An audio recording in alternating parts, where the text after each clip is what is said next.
for the 6th week in a row. We're going to have much more on this in our newscast tonight at 6 o'clock. In other health news, viruses within Nebraska crops are also getting attention lately. UNL's Department of Entomology is looking into insects that carry viruses to crops here in the state. Channel 8's Jessica Blum joins us now to explain more about this. Jessica? Yeah, with many unknowns currently within this topic of research, the faculty at UNL are looking to make a new hire to focus on vector insects and their relationships to virus strains killing these crops. Vector insects are bugs that carry disease and affect crops from their leaves.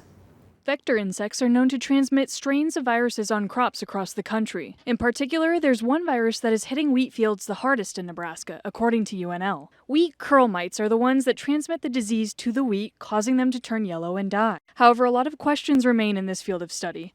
UNL's Department of Entomology is hoping to lead this research to study the harmful effects on Nebraska's crops. So that virus complex has a very significant impact. It did have some significant impact this year, and in some years it can be very extensive.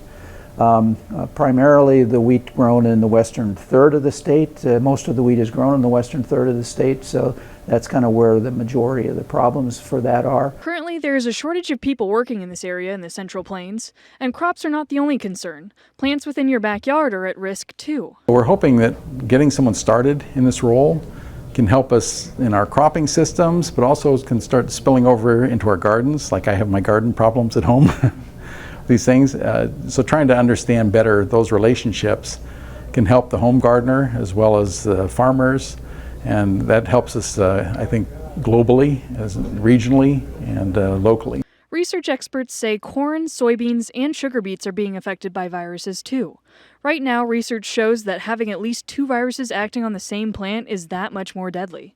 Some of the next steps involve going down to the molecular level, so one of the candidates presented his work today with experience working with potato and melon fields in California and Idaho.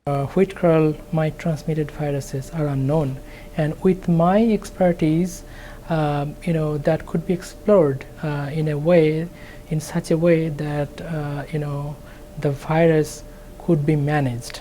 A lot of different experiments could be done by myself and also with the collaboration with existing faculty here. Experts say more needs to be known about the relationship between the vector bug, the pathogen being carried, and the plant itself. Managing the spread of these viruses on our crops is the future.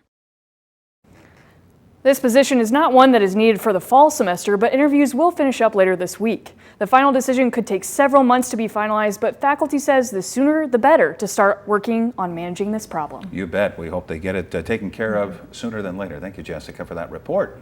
Time now to check in with meteorologist Rusty Dawkins. Oh, Rusty, I love the cooler temperatures today, the clouds hanging around, and of course that